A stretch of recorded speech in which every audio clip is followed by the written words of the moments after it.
তো পর্তুগাল তো বিশ্ব জমিয়ে দিল। আমার পর্তুগাল মানে আমি কবে পর্তুগালে সাপোর্ট করলাম? পর্তুগালে সাপোর্ট করনি? করেছি, কিন্তু প্রথম ম্যাচের না। ওদের খেলা দেখার পরে আমার যথেষ্ট বিরক্তি লেগেছে। দ্বিতীয় ম্যাচে তো ফাটিয়ে দিল। হ্যাঁ, একবারে পর্তুগাল যেরকম ধরা হচ্ছিল, ওদের যে ওয়ার্ড, যে ফরওয়ার্ড, যা সব প্লেয়ার আজ দেখিয়ে দিল। সেটাই, একবারে 5 গোল। কি খেলা! পর্তুগালের কাছ থেকে তো সবাই এটাই এক্সপেক্ট করছিল না?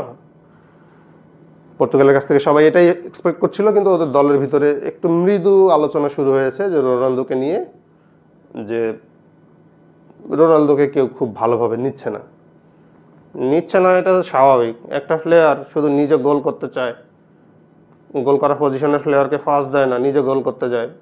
এরকম প্লেয়ারকে কেউ খুব একটা পছন্দ করে না, অন্তত আজকের যুগে করে না। আগে করলে করতে পারতো।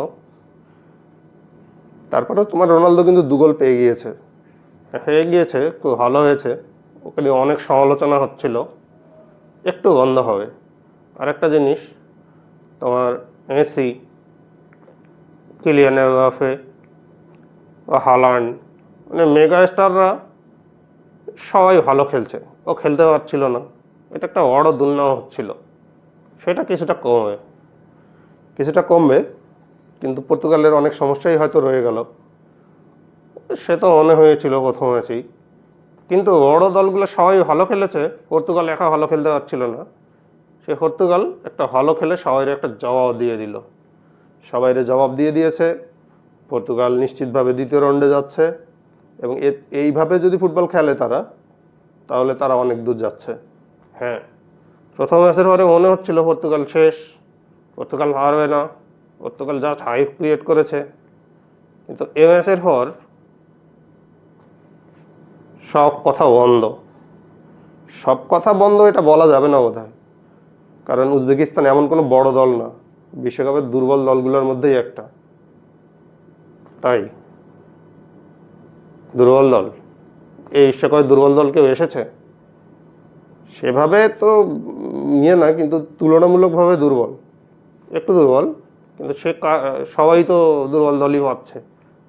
ম্যাক্সিমাম দলেরই 48 দলের বিশ্বকাপ, ম্যাক্সিমাম দলই তোমার দুর্বল টিমের সাথে গোল করছে অনেকেই।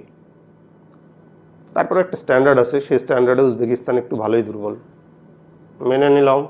পরে দেখো এই পর্তুগাল আরও ভালো খেলবে, খেলারই কথা। এই পরিমাণ মাঝমাঠ, Vitinha, Ronaldo, Nuno Mendes, Bernardo Silva, সবাই তো খুবই ভালো করছে। হ্যাঁ, করবেও, সামনের ম্যাচেও করবে। ওরা ছন্দটা ফিরে হয়েছে। আর এখন সব দলই ভালো খেলা শুরু করেছে। তার মানে সামনে কয়েক সপ্তাহ চরম চরম বিনোদন অপেক্ষা করছে, আশা করা যাচ্ছে। Spain, France, Argentina, Brazil, England, Portugal, Spain সবাই ফর্মে ফেরত এসেছে। সবাই ভালো খেলা শুরু করে দিয়েছে। সব মেগা স্টার সবাই গোল পাওয়া শুরু করে দিয়েছে। বিশ্বকাপ জমে গিয়েছে, কী বলো? বিশ্বকাপ জমে গিয়েছে। বিশ্বকাপে ভালো ম্যাচ হচ্ছে, বড় দলরা ভালো করছে। বড় দল মানে তাদের সমর্থকও বেশি, মানুষজনও খুব খুশি। কিন্তু শেষ পর্যন্ত দেখো কি হয়।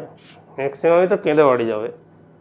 সে তো হবেই, চ্যাম্পিয়ন তো একদল হবে, আর বাকি সবাই দুঃখ পাবে। এটা ঠিক আছে, কিন্তু তারপরে একটা তৃপ্তিও থাকবে যে দলগুলো ভালো খেলে হেরেছে। হ্যাঁ, হারবে না জিতবে, এটা তো একটা দল জিতবে, বাকি সবাই হারবে। কিন্তু ভালো ফুটবলটা সবাই খেলা শুরু করে দিয়েছে। এটাই সবচেয়ে গুরুত্বপূর্ণ, যে ম্যাক্সিমাম দলই, বড় দলগুলো সবাই ভালো খেলা শুরু করে দিয়েছে। হ্যাঁ, সবাই ভালো খেলা শুরু করলে দ্বিতীয় রাউন্ড থেকে জমজমাট একটা বিশ্বকাপ হবে। জমজমাট বিশ্বকাপ অলরেডি শুরু হয়ে গিয়েছে। হ্যাঁ, শুরু হয়ে গিয়েছে, দেখতে ভালো লাগছে, ম্যাচগুলো ভালো হচ্ছে। বড় প্লেয়াররা, মেগা স্টাররা দারুণ খেলা শুরু করে দিয়েছে। এই বিশ্বকাপ স্মরণীয় একটা বিশ্বকাপ হতে যাচ্ছে। স্মরণীয় বিশ্বকাপ হতে যাচ্ছে। ওকে। বিশ্বকাপের পরের অংশ অনেক উত্তেজনাকর হবে, অনেক অনেক।